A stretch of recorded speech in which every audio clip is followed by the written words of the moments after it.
Hey y'all, it's me, Kevy. So there's a book that I've been reading since November, but I've yet to discuss it in any of my videos. That book is Stephen King's Night Shift. The Bookish Drummer has been hosting a Night Shift Readalong over on his Discord channel, where every week we read just one or two of the short stories from the collection. This was an excellent way for me to get into Stephen King. I never had to read more than 40 pages a week, so it was just nice little bite-sized bits in the background of my other projects. Because I've devoted so much time to reading this collection, I wanted to share my final ranking of all the Night Shift short stories. Oh, and before I do, just wanted to add that starting March 1st, the Bookish Drummer will be continuing his read-along with the short story collection Skeleton Crew. I'll have more info about that at the end. Now let's get into these stories. First, we have what I felt was the worst story in the collection. That was Night Surf. It's about a bunch of asshole teenagers in a viral apocalypse being assholes and shit. There was nothing to like or enjoy in this story. It's connected to the Stephen King behemoth, The Stand, but if you haven't read that, then there's nothing for you here. It's especially hard to read during this pandemic, and its only redeeming quality was that it was so short. Next up, we read Children of the Corn, which was actually a reread for me. Now, having read it in the context of this collection, I really didn't like it. Again, they're all assholes. Bert is such a dumb bitch. If he had listened to Vicky at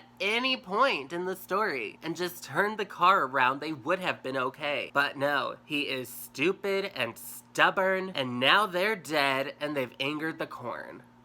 The only part that I liked in the story was when they found Vicky's body. That description was gruesome. But yeah, I'm surprised that this has become one of the best known stories in the collection because it does not hold up against its peers. The next story I did not like was Battleground. This was the first non-horror story in the collection, so I was surprised and disappointed when nothing properly scary happened. This one's about a guy who receives a package of those little plastic soldier toys, except they have real ammo and are trying to kill him. It reads very much like war fiction, and that just isn't my cup of tea. Woman in the Room is the final story in this collection, and I have very mixed feelings about it. It does something different stylistically, where the narrator will be narrating and then it cuts off mid-sentence, and after the break it's in the middle of a new scene. That was a really neat experiment. My problem though was that there was no payoff for this stylistic choice. He introduces these text breaks, but they don't contribute anything plot-wise to the story. I thought we'd discover that the narrator was having blackouts, or had a neurological disorder, or I don't know, something that would explain these stylistic choices and adds a chilling edge to the story. But no, it's never addressed or explained. So that just left me confused. I don't know if him drinking a lot of water at the end is a clue, or supposed to be referencing something else from the King universe. If so, perhaps that was providing the final touch that I was missing, but I've yet to find any answers on that front. So yeah, it had potential, but botched its delivery. Next up, we have the first story in the collection, Jerusalem's Lot.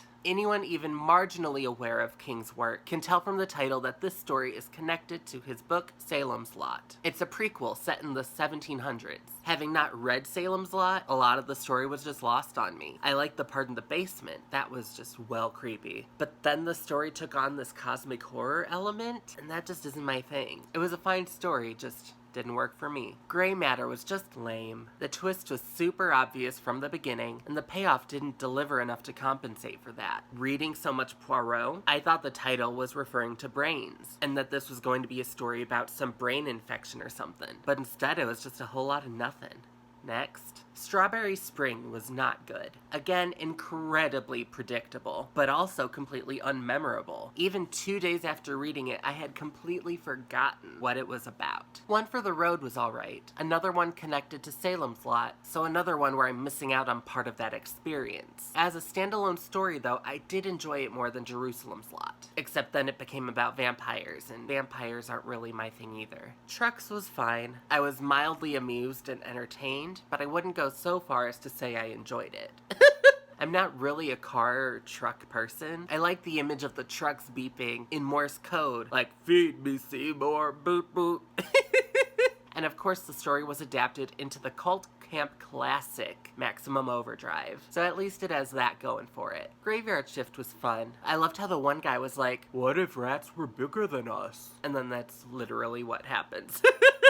I was also getting some Cask of Amontillado vibes, which is my favorite Poe story, so that was a big plus for me. The Man Who Loved Flowers was pretty good. As I was reading it though, I thought it was going to go in one really dark direction, so I was relieved when it turned out he was just a serial killer. I Am the Doorway is the first story in the collection that I really liked. It's about a veteran astronaut who picked up an alien parasite, and the aliens use him as a vessel or a doorway through which to view and interact with Earth. It's really creepy, and the description of the alien's eyes were horrific. The Lawnmower Man was a really funny story. It's about a man who used to have a local boy mow his lawn, but now that the kid's grown up, he hires a mowing company. However, the man who shows up to mow his lawn behaves very strangely. I don't think there was any real horror in this one, but I didn't mind because of how absurd and silly it was. The Mangler was an excellent story. It's about a dry cleaning machine that gains sentience and begins to harm the employees. This one was just absolutely gruesome. I am a huge fan of just nasty, hard to watch gore. Like, I love the Saw films, so I really enjoyed that aspect of the story. Also, the ending for me took it entirely out of the realm of horror and made it into straight up camp. Oh, I loved it. Next we have Sometimes They Come Back. This one was so creepy. It's about a teacher whose students begin to disappear or die off, and then they get replaced by his childhood bullies who died decades ago. Oh, it left me proper horrified. Now, I'm in the minority of this one, but I loved the story I Know What You Need. It's about this girl who meets the perfect guy, but he's too perfect, always knowing exactly what she wants and needs. Here's the thing. I don't get why she left him in the end. Sure, he may have done some dark magic to know all of her deepest desires, but is that really so bad? The idea of knowing someone who loves me so much that they would go to those lengths to make sure I was happy? That just sounds wonderful to me. Like, sign me up. So yeah, I really like this one from a wish it were me standpoint.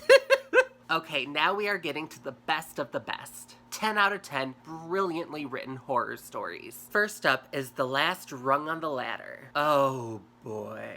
This one had me on the edge of my seat. Thoroughly haunting. It's about two young siblings who used to play dangerous games in an old barn. There's so many emotions in this one, and I'm still getting chills just thinking about it. Next we have The Ledge. Oh, this one is just epic.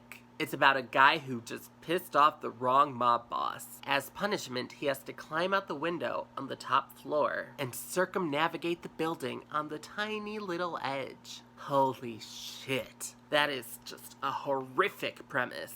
The height, and then the pigeons, and then the twist. Oh boy, it's so good. My second favorite story in this collection is The Boogeyman. It's about a man speaking to his therapist after all three of his children have been killed by the boogeyman in their closet. It's really tragic, and the twist ending gave me everything I had hoped for going into reading this collection. We're finally at my favorite story in Night Shift. No doubt the best story in the entire collection, Quitters, Inc. This is a story about a radical treatment to help you quit smoking. The treatment is horrific, but super effective. And the repercussions for slipping up. Oh my gosh. And then when I thought the story was just about wrapping up, it goes and takes it to a whole nother level. Oh, Quitters, Inc. is a perfect short story. And if you only read one story from the Night Shift collection, read this one. So here you have my final ranking of the stories in Night Shift. Quitters, Inc. through I Am the Doorway I really loved. The Man Who Loved Flowers and Graveyard Shift were good. Trucks through Battleground were meh. And then I disliked Children of the Corn and straight up hated Night Surf. So while there were some duds, overall this was a really strong collection for me, and most of these rated really high. Now that we've finished reading Night Shift, I am super excited to get into reading Skeleton Crew. That read-along will begin on March 1st and go through the end of June. Every week we will read 1 or 2 stories from the collection and discuss them over on Discord. The first story we'll be reading is The Mist, which was made into that incredible movie. Oh, I'm so excited to read that one. In the description below, I'll have the full schedule for the Skeleton Crew read-along, as well as the Discord link if you'd like to join us. Just a heads up though, the Discord links are finicky, and if you're watching this after the day that it's posted, then the link may no longer work. So if you're watching this later and you want the link, just comment something like, "Bitch, give me that link!"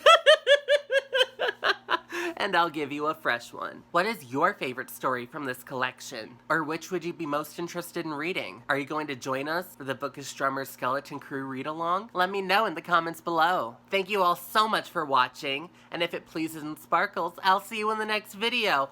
Mwah!